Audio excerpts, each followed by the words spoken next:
คราวนี้เรามาต่อกันในคลิปที่2นะครับซึ่งในคลิปที่2นี้ผมก็จะพาทุกคนมาทดสอบในส่วนของแผงตั้งที่เป็น IC UC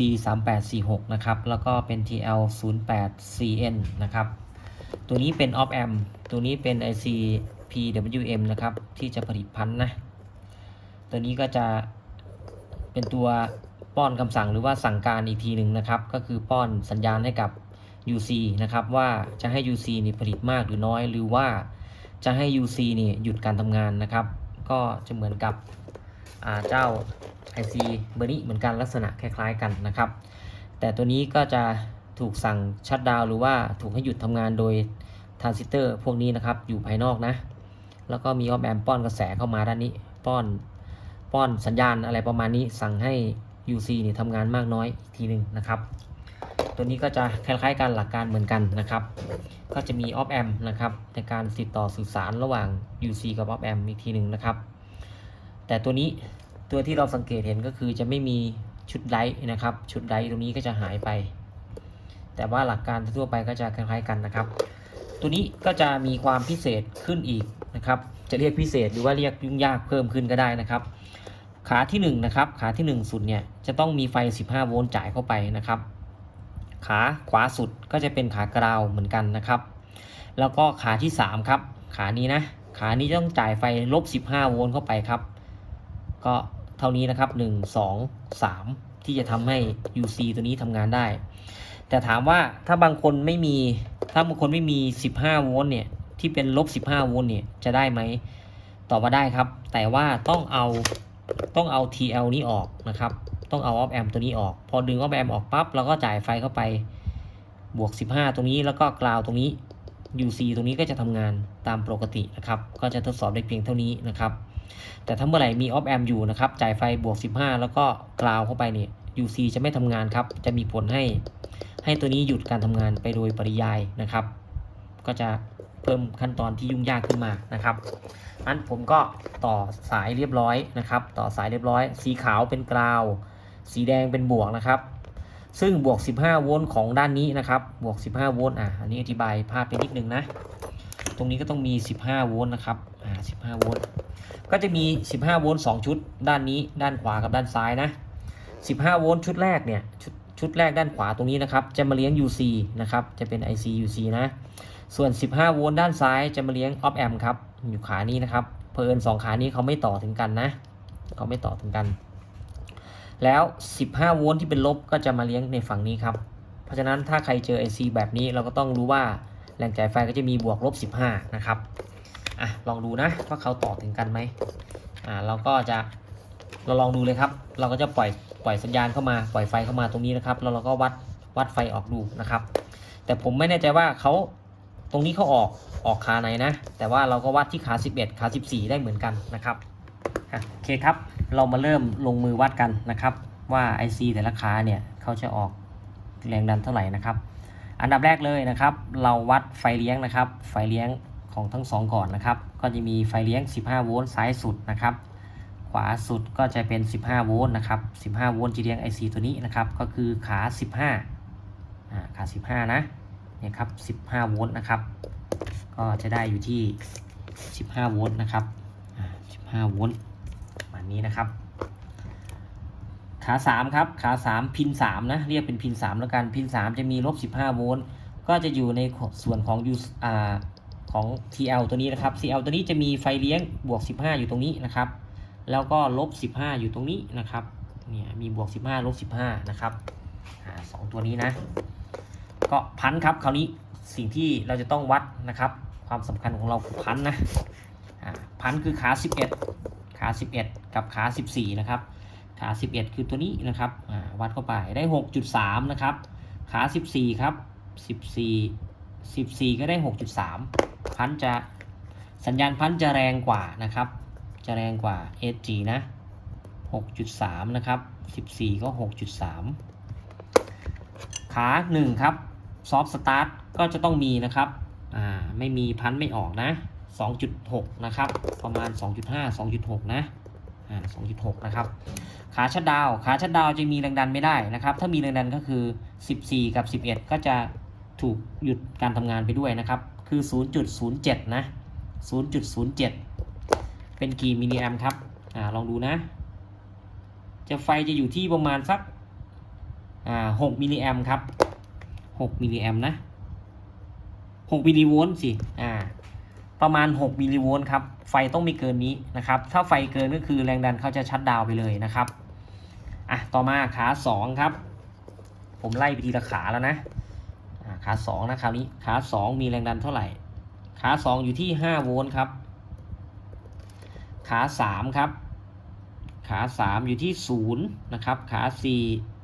4ก็ 0.1 นะครับ0.1 นะลองวัดลองเช็คขา11ดูครับขา11ยังได้อยู่ไหมนะครับเผื่อเราไปดูนู่นนี่นั่นนะครับเขาก็สั่งชัตดาวน์ไป1 2 3 4 5ขา5ครับขา5มี4โวลต์ขา5 4โวลต์ขา6ครับขา6นะขา6 3.3 โวลต์ 3.3 ขา7ครับขา7ก็ 3.3 ขา8ขา CT พวกผลิตความถี่นะครับพวกนี้ก็มีประมาณ2โวลต์นะครับ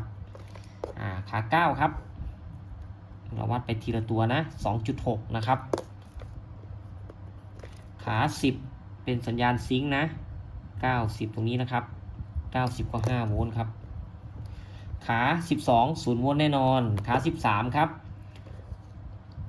8 9 10 11 12 13ขา13ครับขา13มี4โวลต์ใช่หรือเปล่าลองดูนะครับเราก็เช็คขา11ก่อนขา11มีไฟไหม16 15 14 13นะครับขา13มี4โวลต์นะครับ13มี4นะประมาณนี้ครับขา3ทำไมผมไม่ได้ดับ1 2 3ขา3ขา3 0โวลต์โอเคอันนี้ UC 38นะครับ3846ประมาณนี้นะครับก็โอเคครับทั้งหมดเนี่ยก็คือการทดสอบนะครับการทดสอบว่า UC เนี่ยหรือว่าแผงตั้งตัวเนี้ยสามารถทำงานได้ไม่ได้นะครับต่อมาคราวนี้เราก็ควรจะมาวัด IC ตัวนี้เก็บไว้ด้วยนะครับในเวลาปกติเนี่ยเขาจะทำงานยังไงนะครับต่อมาครับเราก็จะมาวัดเจ้าตัว op amp กันนะครับตั้งแต่ขา1ขา2ขา3นะครับขา1ด้านซ้ายนะขา14ด้านขวามือนะครับก็10ขา4ขา11นะครับ1 2 3 4นะขา4ลองดูนะครับขา4เนี่ยมีไฟ15โวลต์ขา11มีไฟ-15นะครับก็คือไฟบวกไฟลบนั่นเองนะครับบวก15ลบ15นะครับโอเคครับมาต่อกันนะหลังจากที่วัดเรียบร้อยนะครับขาที่มีความน่าสนใจนะครับก็คือเราจะต้องดูเอาท์พุตตรงนี้ครับเราจะต้องดูขา7นะครับขา7นะ1อันนะครับแล้วก็ขา14ครับเป็นเอาท์พุตนะคราวนี้ออฟแอมเนี่ย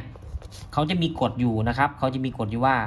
ตรงนี้เป็นบวกตรงนี้เป็นลบนะครับมีบวกมีลบนะมี non inverting อันนี้เป็น inverting นะครับอันนี้ทับศัพท์นะไม่อยากจะเรียกกันไปนะครับลบกับบวกนะครับเขามีกฎว่า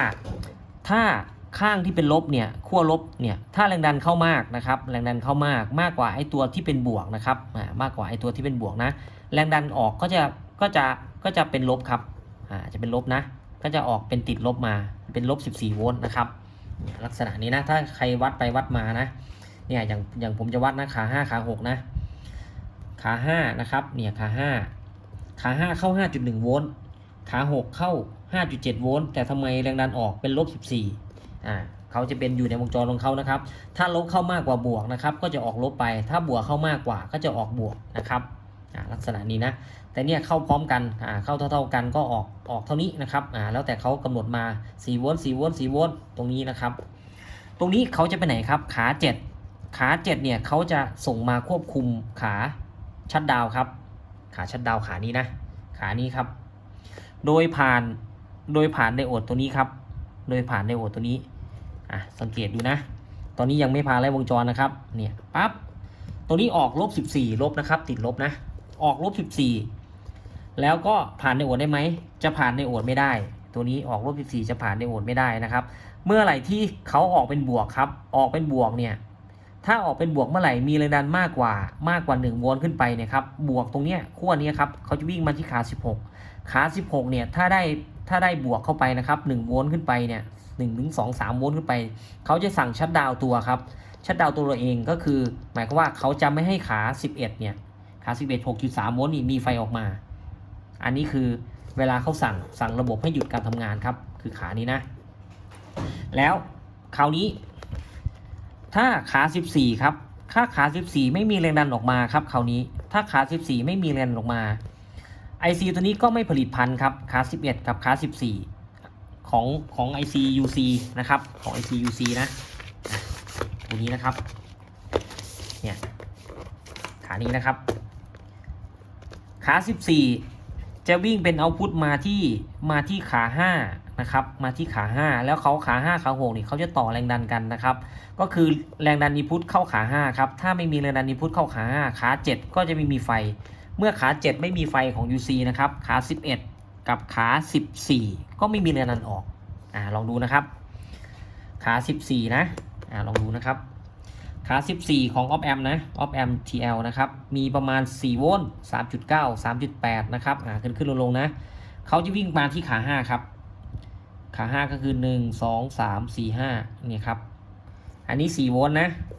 ตรงนี้ก็4โวลต์โดยประมาณนี้เป็นแรงดันขาเดียวกันนะครับวันเมื่อเข้ามา4โวลต์นะครับ1 2 3 4 5เมื่อเข้ามา4โวลต์สัญญาณเขาจะออกอยู่ที่ 3.2 โวลต์เนี่ยครับ 3.2 โวลต์เมื่อมีแรงดันมา 3.2 โวลต์ครับมี 3.2 โวลต์ปั๊บแรงดันที่ขา11กับขา14ก็จะดันออกมานะครับเราจะสังเกตจากไหนคราวนี้ผมจะปลดแรงดันไฟลบออกนะไม่ให้ออฟแอมตัวนี้ทำงานนะครับทำงานไม่สมบูรณ์นะลองดูนะผมปลดแรงดันไฟลบออกแล้วนะครับเราลองเช็คดูนะตอนนี้มีไฟบวก15นะครับไฟลบไม่มีแล้วนะครับไฟลบแทบจะไม่มีนะไม่มีละไฟบวก15ตรงนี้ก็มีนะครับคราวนี้ลองเช็คดูไฟลบที่เลี้ยงออฟแอมนะครับไม่มีแล้วนะไฟบวกนะครับไฟบวกมีนะ15ไฟลบไม่มีนะครับคราวนี้จากที่เคยมี 3-4 โวลต์นะตกลงเหลือ 0.9 นะครับขา5ครับขา5นะขา5ก็ 0.9 ขา6ครับขา5ขา6ขา7 0.9 หมดเลยนะครับนี่นะขา8ยังเท่าเดิม2โวลต์นะครับขาซอฟต์สตาร์ทครับยังเท่าเดิมขาที่เราสนใจครับคราวนี้ขา13ครับขา13ตกเป็น0โวลต์แล้วขา11ครับขา11ตกเป็น0โวลต์ขา14ครับขา14ตกเป็น0โวลต์ก็คือไม่มีแรงดันออกเพราะฉะนั้นถ้าเอาพุทขา14นะครับขา14ของ UC ของ TL 084ไม่มีแรงดันเข้ามานะครับก็ตกลงนะครับไฟก็ตกพันก็ไม่ออกนะครับซึ่งเดี๋ยวเราไปไล่ในวงจรว่าขา12เนี่ยเขารับไฟมาจากอะไรนะครับเขารับไฟมาจากอะไรก็เรียบร้อยครับตกเรียบร้อยแล้วคราวนี้ปิดก่อนนะผมก็จะต่อไฟเข้าไปนะครับมันเราลองตรวจสอบดูเอาพุทตรงนี้นะครับว่าเขาทำงานได้ตามปกติเขาจะเป็นลักษณะนี้นะเดี๋ยวผมต่อ15โวลต์เข้าไปลบ15นะครับลบ15โวลต์เข้าไปตรงนี้จึงเป็นเหตุว่าถ้าเราจ่ายไฟเลี้ยงบวกกับลบแล้วมีออฟแอมอยู่เนี่ยออฟแอมทำงานไม่ได้หรือทำงานไม่สมบูรณ์เนี่ยจะเกิดเหตุการณ์แบบนี้นะครับอันนี้คือ15โวลต์เลี้ยงตรงนี้นะเพราะบางคนจ่ายบวก15โวลต์เข้าไปนะครับก็ทำงานไม่ได้ถ้าไม่เอาออฟแอมออกแต่ผมก็ไม่แน่ใจว่าเฉพาะบวกกับลบตรงนี้ IC นี่อาจจะทำงานนะครับเปิดนะครับเปิดเรียบร้อยปั๊บนะครับวัดที่ขา6เลยนะครับวัดที่ขา11กับ14เลยนะ11ขานี้แรงดันออกไหมนะครับลองดูนะลบ15ได้เรียบร้อยนะครับ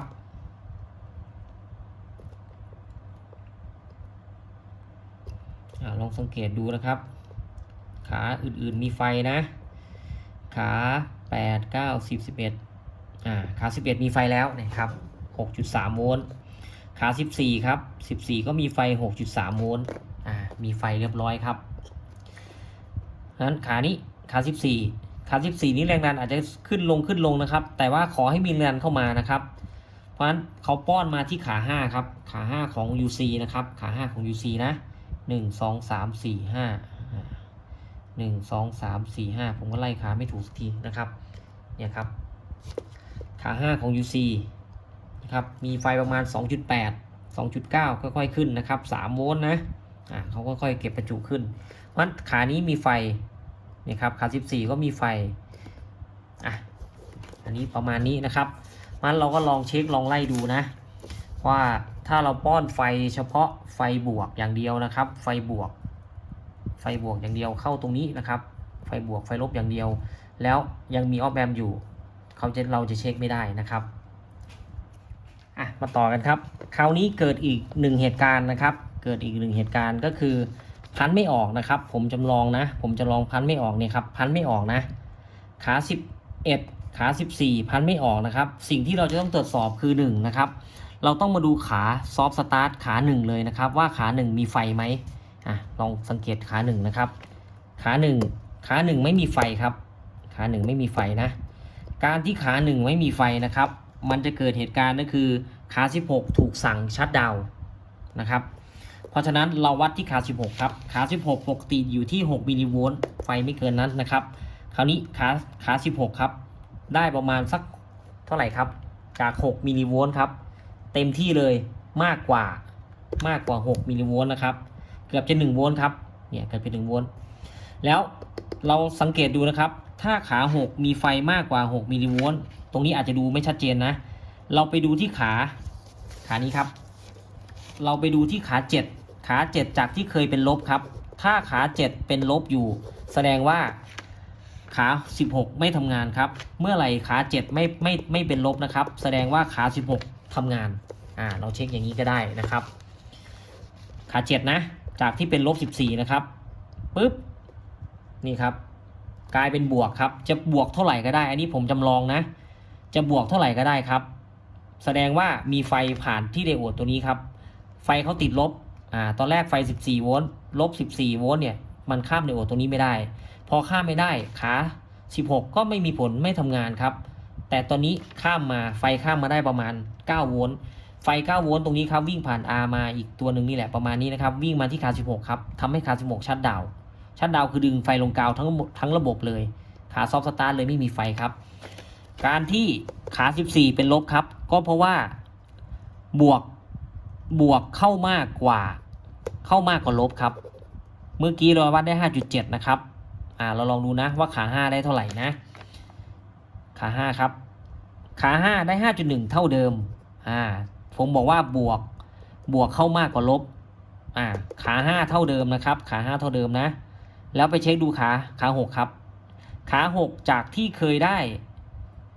5.7 โวลต์เหลือ 4.5 โวลต์ครับนี่ครับขาชุดนี้นะครับจะมาจากแรงดันไฟอ้างอิงจากข้างหน้าตู้นะครับโดยประมาณนี้นะ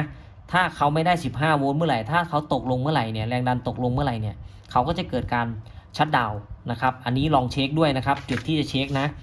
คือ1ถ้าไม่มีพันออก1มาเช็คที่ขา7นะครับขา7นี่มีแรงดันไหมถ้าขา7ไม่มีแรงดันไล่เช็คมาขา5เขาจะต่ออยู่ที่ขา12ขา14ของออฟแอมตัวนี้ครับถ้าออฟแอมตัวนี้ไม่มีไฟครับเราก็เช็คที่ขา12เขาจะต่อไปหน้าตู้ครับเดี๋ยวเขาไปไล่วงจรนะสมมุติถ้าชุดนี้มีไฟแล้วยังไม่ออกนะครับก็มาเช็คที่ขาซอฟต์สตาร์ทครับขาซอฟต์สตาร์ทไม่มีไฟแสดงว่าเกิดการชัตดาวน์ขึ้นมานะครับการชัตดาวน์ขึ้นมาปั๊บใครที่สั่งขา16ครับขา7ครับเป็นตัวสั่งขา16เนี่ยขา7สั่งขา16แล้วใครสั่งขา7ก็คือขา6ครับขา6จะรับมาจากหน้าตู้ครับจากหน้าตู้แถวนี้ถ้าขา6มีไฟน้อยกว่าขา5เมื่อไหร่ขา5นี้จะมีแรงดันอ้างอิงเสมอครับอยู่ที่ 5.1 โวลต์ถ้าขา6มีแรงดันน้อยกว่าขา5เมื่อไหร่จะออกเป็นบวกครับขา6มีแรงดัน 4.5 นะครับขา5มีแรงดันอยู่ที่ 5.1 อยู่เสมอลบเข้ามากกว่าบวกออกเป็นลบบวกเข้ามากกว่าลบออกเป็นบวกเพราะฉะนั้นลบ เข้าน้อยกว่าบวกนะครับก็คือบวกเข้ามากกว่าขา5เข้ามากกว่าขา6นะครับก็เลยออกเป็นบวกพอออกเป็นบวกเสร็จผ่านไดโอดสั่งช็อตดาวขา16ครับหลักการเป็นอย่างนี้นะครับเดี๋ยวผมปิดเครื่องนะตอนนี้ทำให้ระบบกลับขึ้นมาเหมือนเดิมแล้วเปิดไฟแล้วนะครับรอสักพักหนึ่งนะลองเช็คครับเปิดขาลบ15มาบวก15มาบวก15มานะครับเมื่อกี้ขา7เป็นลบ10ขา7เป็นบวก9ตอนนี้ระบบกลับคืนมาแล้วจะต้องได้ติดลบครับจะต้องได้ติดลบนะขา7นะติดลบไหมยังติดลบแล้วครับติดลบแล้วเรียบร้อยนะครับติดลบเสร็จขาชัดดาวจะไม่ทำงานขา7ตัวนี้จะมาสั่งขา16ตัวนี้ขา16ครับได้6มิลลิโวลต์ไหมได้6มิลลิโวลต์ไหมเนี่ยครับ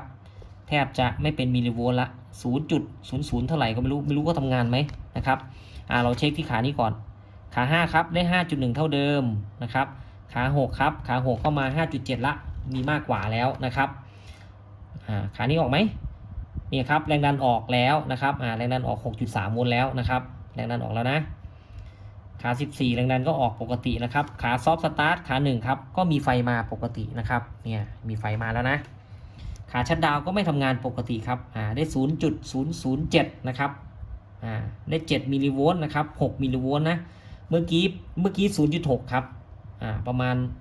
เกือบ1แอมป์เลยนะครับ600มิลลิโวลต์นะตอนนี้เหลือแค่6มิลลิโวลต์ครับเมื่อไหร่ที่เขามีไฟมากกว่า1โวลต์มากกว่า3โวลต์เข้าไปเขาจะทำงานครับขานี้โอเคอันนี้คือหลักการในการวัด TL นะครับที่ผมค่อนข้างจะแพ้ทางเขาอยู่นะครับผมก็เลยได้อยู่2ตัวตัวนี้นะครับ1ถ้าพันไม่ออกนะถ้าพันขา11ขา14ไม่ออกผมก็จะมาดูขาซอฟต์สตาร์ทก่อนถ้าขาซอฟต์สตาร์ทไม่มีไฟผมก็จะมาไล่ขา7ครับแต่ถ้าขาซอฟต์สตาร์ทมีไฟแต่พันยังไม่ออกผมก็จะมาไล่ขา5ครับเราก็จะมาไล่ขา14ตรงนี้นะครับ12ตรงนี้ก็จะต่อไปหน้าตู้ขา6ตรงนี้ก็ต่อไปหน้าตู้ครับเราต้องวัดแรงดันว่าไฟตรงนี้เข้าไหมนะครับแล้วขา12ไฟเข้าไหมประมาณนี้นะครับจบในส่วนของตัวนี้นะครับเรามาดูวงจรอีกนิดหน่อยนะครับวงจรของเขานะตรงนี้เป็นวงจรนะครับตรงนี้เป็นวงจรอันนี้เป็น IC UC 3843นะครับจะเป็น KA ก็ได้นะครับอันนี้เป็น TL 084นะครับเมื่อกี้ขานี้นะครับขานี้คือขา7นะนี่คือขา7นะครับนี่คือขา7อันนี้ขา6อันนี้ขา5นะขา5เนี่ยถ้าไล่ตามนี้ครับเขาจะมีแรงดันนั่งอิงมาเลยนี่มาจากขา2ครับของ IC นะของ IC UC นี่แหละนะครับเขามีแรงดันมาเพราะฉะนั้นขา2เนี่ยเป็นขาแรงดัน reference ครับนี่นะ reference นะเขาจะเอาแรงดันขา2นี่มาอิงขา5อยู่เสมอเพราะฉะนั้นขา5ต้องมีประมาณ2โวลต์อยู่ตลอด5โวลต์อยู่ตลอดนะครับถ้าไฟมาต่ำกว่า5โวลต์เขาก็สั่งชัตดาวน์เครื่องชัตดาวน์เครื่องก็คือเขาสั่งออกจากขา7นี่ครับขา7ไหนล่ะเนี่ยสั่งผ่านไดโอดไดโอดตัวนี้ครับไดโอดนะครับไดโอดสัญลักษณ์อย่างนี้นะ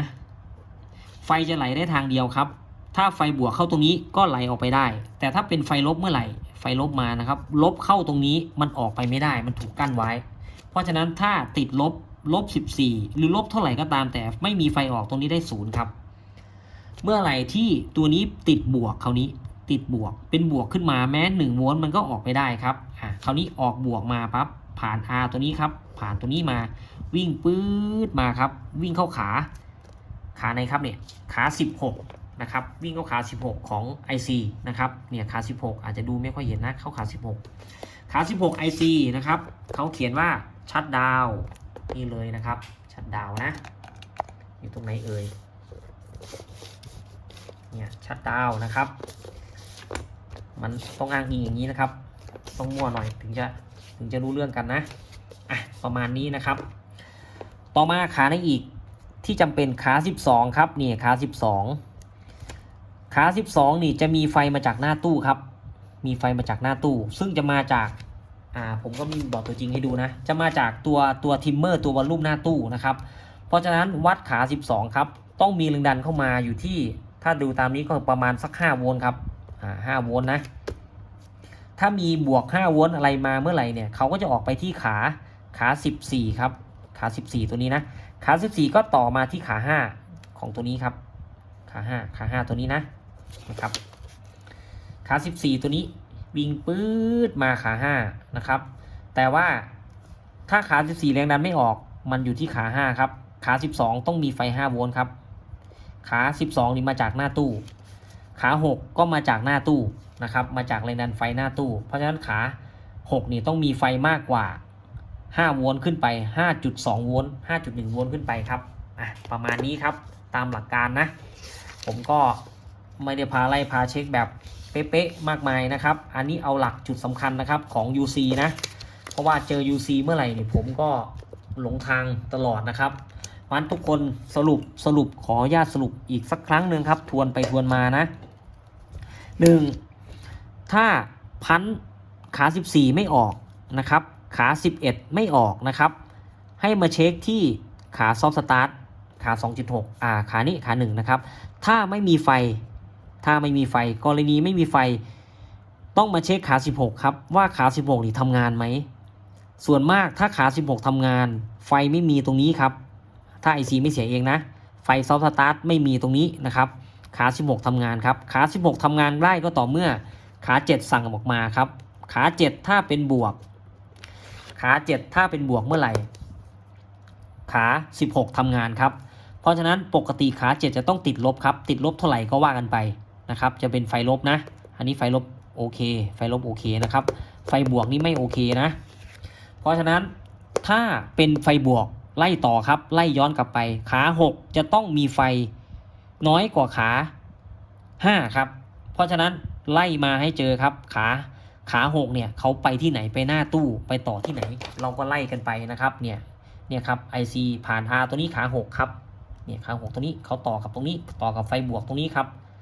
ชุดนี้ R ขาดไหมอะไรมีต่างๆไหมมีปัญหาไหมนะครับไล่กลับมาประมาณนี้ครับนี่คือเคส1นะเคสที่2ครับไฟตัวนี้มีชัตดาวน์ไม่ทำงานถ้าไฟตัวนี้มีตัวขา16ไม่ทำงานแน่นอนแล้วพันยังไม่ออกมาไล่ที่ขา5ครับหรือจะมาเช็คที่ขา7ก็ได้เพราะว่าขา6ขา7ในปิ้นเขาต่อกันเพราะฉะนั้นขา6ขา7จะมีไฟได้ก็ต่อเมื่อขา4มีไฟครับขา4มีไฟนะขา4ขา5ครับขา5เนี่ยมีไฟครับขา6ขา7ถึงจะมีไฟออกมาอันนี้ในที่เราวัดได้4โวลต์ครับ2ขานี้ก็เลยมีประมาณ 3.3 โวลต์ถ้าขา5ไม่มีไฟมันมาจากขา12มาจากขา12ครับมาจากขา14ผมก็ชักเบอร์แล้วครับมาจากขา14นะขา14ไม่มีไฟถ้าขา5ไม่มีไฟ14ก็ต้องไม่มีไฟครับหรือ R อาจจะขาดระหว่างทางก็เป็นไปได้เราก็มาเช็คขา12ครับขา12ทำไมไม่มีไฟมาจากทิมเมอร์มาจากวอลลุ่มปรับหน้าเครื่องอะไรประมาณนี้ครับก็ต้องไล่ตรวจเช็คดูก็จะพอได้เป็นแนวทางนะครับก็จะมีอีกนิดนึงอันนี้ก็จะเป็นบล็อกไดอะแกรมของ UC นะครับเนี่ยเขาจะบอกเลยเนี่ยสมมุติขา5นะที่เราคุยกันเนี่ยขา5ของ IC เนี่ยครับขา5เขาจะเข้าออฟแอมครับขา5นะครับขา6ขา7เขาต่อกันครับในระบบเนี่ยเขาต่อกันเขามีลายปริ้นต่อกันอันนี้เรื่องของเขานะอันนี้ในบล็อกนะครับถ้าไฟเข้าขา5ครับมันก็ต้องออกจากออฟแอมไปครับมีไฟบวกเพิ่มมากกว่าก็ต้องออกเป็นบวกครับออกไปพอออกไปไหนเสร็จครับเขาก็ยิงไปขาไหนครับเนี่ยเขาก็ยิงไปตามระบบเขาครับก็ยิงผ่านตัวนี้อาจจะเข้ามาด้านนี้นะครับแล้วก็ส่งพันออกมาผลิตพันนะครับก็อยู่อย่างนี้นะครับเนี่ยครับขาหนึ่งคือขาซอฟต์สตาร์ทเนี่ยถ้าเกิดถูกดึงเนี่ยครับมีขาช็อตดาวน์นะช็อตดาวน์เนี่ยถ้าเกิดช็อตดาวน์ทำงานครับอันนี้เป็น SCR ครับถ้า SCR ทำงานครับไฟทั้งหมดที่ไหลอยู่ตรงนี้เขาจะดึงลงกาวไปเลยดึงขานี้ลงกาวครับแล้วก็ดึงไฟตรงนี้ลงกาวทั้งหมดเลยเพราะฉะนั้นไฟที่อยู่ตรงนี้ไม่มีมาครับหายเกลี้ยงถ้าไม่มีไฟครับก็ไม่มีพันออกด้านนี้สัญญาณพันก็ไม่มีครับไม่มีการผลิตพันแล้วก็ไม่มีการผลิตอะไรพวกนี้เกิดขึ้นในระบบนะครับก็ลองตรวจสอบลองไล่ลองเช็คดูนะครับอันนี้เท่าที่ผมไล่วงจรดูนะครับถ้าผิดพลาดงงยังไงก็เดี๋ยววงจรชุดนี้พวกนี้ผมจะเอาขึ้นที่หน้าเว็บให้นะครับได้ดาวน์โหลดได้ศึกษากันดูนะครับก็มาแลกเปลี่ยนประสบการณ์ความรู้กันนะครับต้องขออภัยนะถ้าอธิบายสับไปสับมาเพราะว่าผมพูดสดนะครับผมไม่ได้เตรียมอะไรก็อ่านมาแล้วก็ด้นสดไปเลยนะครับตามที่ตัวเองนึกได้นะ โอเคครับในบทนี้ในคลิปนี้ก็ได้ทดสอบของตระกูล UC นะครับแล้วก็อะไรต่างๆนานานะครับเยอะแยะมากมายเลยเราก็จะได้รู้กันว่า UC เนี่ยค่อนข้างจะสำหรับผมค่อนข้างจะเช็คลำบากนะครับเช็คลำบากเพราะว่าเขาออฟแอมตัวนี้ออฟแอมหลายขามากนะครับแต่ก็จะมีขาที่สำคัญขา14ขา7นะครับที่จะสั่งงานนะครับส่วนขาพวกนี้ขา1ผมยังไม่ได้เช็คต่อว่าไปไหนนะครับเนี่ยแล้วก็ขา Input เอาพุทขา3ไปไหนผมก็ไม่ได้เช็คต่อเอาเท่านี้ก่อนนะครับเท่าที่เจอปัญหานะสำหรับคลิปนี้ก็ต้องขอบคุณนะครับก็คงต้องใช้เวลานานพอสมควรนะครับก็ต้องขอบคุณทุกท่านนะครับสวัสดีครับ